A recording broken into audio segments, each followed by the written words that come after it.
Papasok lang na balita, tinanggal na bilang kongresista si Cavite 4th District Representative Kiko Barzaga. Kasunod yan ng 2 beses na suspension mula sa House Committee on Ethics. At live mula sa Kamara, nasa frontline ng balitang yan si Mobile Journal Amy Atienza. Amy, ilan ang bumoto para i-expel si Congressman Kiko Barzaga? Julius, nakakuha nga ng 265 affirmative, 14 negative at 8 abstention votes para nga ma-expel na si Cavite 4th District Representative Kiko Barzaga dito bilang miyembro ng House of Representatives. Siya ang ikalawang miyembro ng Kamara na tulirang ang na-expel dito mismo sa institusyon. Nag-ugat ang reklamo sa mga social media posts ni Congressman Barzaga na inaakusahan ng NBI ng assassination noong nangyaring putukan sa Senado noong May 11. Kasunod niyan, nagpaalam naman si Barzaga sa kanyang mga kasamahan sa Kamara kasabay ng pahayag ng huling araw na niya bilang miyembro ng House of Representatives. Pakinggan natin ang pahayag ng kongresista. For expulsion today, Kiko Barzaga. Expulsion. So it's my last day in Congress. Okay. So I'm saying my goodbyes to my fellow colleagues at sinasabi ko sa kanila, wag na masyadong magnakaw. Sige pa. Thank you. Bye-bye mga crocodiles.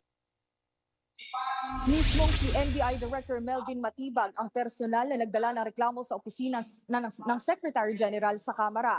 At kung siya raw ang tatanungin, dapat nang matanggal sa pagiging kongresista ang kongresista. Pakinggan na natin ang pahayag ni NBI Director Matibag. There are 9 posts na trace namin dun sa account niya. It was validated that this is account. There is a warning already sa kanya rin doon.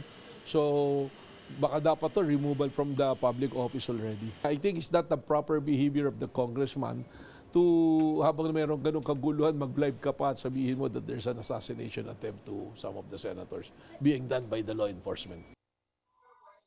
2 beses nang nasuspend si Barzaga ng Ethics Committee. Kaya naniniwala si Matibag, dapat na siyang mapatalsik sa Kamara. Ayon pa kay Matibag, ay naghahanda na sila ng criminal complaint laban kay Barzaga na inaasahang ihain ng NBI sa susunod na linggo. Ilan sa mga nabanggit niyang paglabag ng kongresista ay sa Revised Penal Code Article 154 o pag-publish ng mga di totoong pahayag, gayon din ang inciting to sedition.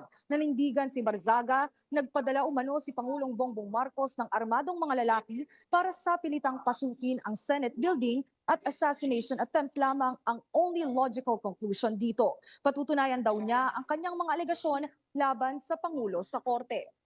Julius, kanina nga nung nagkaroon din ng plenary session dito sa Kamara ay mahaba-haba yung naging diskusyon ng mga mambabatas dito mismo. No? Kanina narinig natin yung pahayag mismo ni Representative Toby Chanco kung saan nga dinidepensahan niya ang panig ni Barzaga, kung saan sinasabi niya na ito nga si Barzaga ay may pagkakamali nga naman daw. Pero naniniwala siya na hindi dapat patalsikin itong si Barzaga. Gayun din si Representative Ega Erice na sinasabing dapat daw mas pagtuunan pa ng pansin ito nga ang mga flood control projects at iba pang issue ng Kamara. Hindi na lamang dapat bigyang focus itong pag-expel kay Congressman Barzaga. At yun nga, patuloy pa rin ang nagiging talakayan sa sesyon dito sa Kamara. Pero kanina, bago magsimula ang botohan, ay nagkaroon na nga rin ng walkout itong si Representative Erice dahil nga wala daw quorum at hindi daw sapat ang warm bodies na nandoon sa loob ng plenary session para bumoto dito sa expulsion ni Barzaga. Julius?